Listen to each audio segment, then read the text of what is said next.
या कुन्देन्दु तुषारहारधवला या शुभ्रवस्त्रावृता या वीणावरदण्डमण्डितकरा या श्वेतपद्मासना या ब्रह्माच्युतशङ्कर प्रभृतिभिः आरोग्यं धनसम्पदा शत्रुबुद्धिविनाशाय दीपज्योति नमोऽस्तुते।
બીજી બધી રીત કરતાં આ રીતથી આપણે ગુણાકાર કરશું તો આપણે સહેલાઈ પડશે.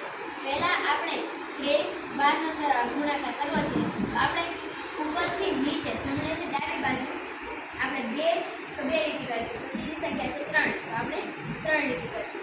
એની ગુણ્યા 12 છે તો આપણે નીચેથી ઉપર ડાબેથી જમણું એટલે કે આપણે અહીંયા 1 છે તો 1 લીટી કરીશું, પછી 2 છે તો 2 લીટી કરીશું. હવે 2 લીટીના છેદતા જે બિંદુઓ છે એને ગણીશું. અહીંયા પહેલાં 1 2 3 4 5 અને 6 છે અને અહીંયા 3 અને 4 7 થાય છે અને અહીંયા 2 બિંદુઓ છે તો આપણે અહીંયા 2 લખીશું. તો આપણે 23 12નો જવાબ આવશે 2 7 6. સરસ. નમસ્તે, મારું નામ પટેલ ઘનશ્યામ છે. હું શ્રી ઇન્દોરાના પ્રાથમિક શાળામાં ભણું છું. મારો પ્રયોગનું નામ છે માનવ હૃદય. હૃદય છાતીના પોલાણમાં સહેજ ડાબી બાજુએ આવેલું રુધિરાભિસરણ તંત્રનું મુખ્ય અંગ છે. તેનું કદ માણસની મુઠ્ઠી જેટલું હોય છે. હૃદય સતત ધબકતું રહી પંપ જેવું કાર્ય કરે છે. તે રુધિરને ધમની અને શિરાઓ દ્વારા સતત વહેતું રાખે છે. હૃદયમાં 4 ખંડો આવેલા હોય છે. ઉપરના 2 ખંડો કર્ણકો અને નીચેના 2 ખંડો ક્ષેપકો તરીકે ઓળખાય છે. આ અશુદ્ધ રુધિર છે અને આ શુદ્ધ રુધિર છે જે હૃદયમાં અર્થ કરતું રહે છે.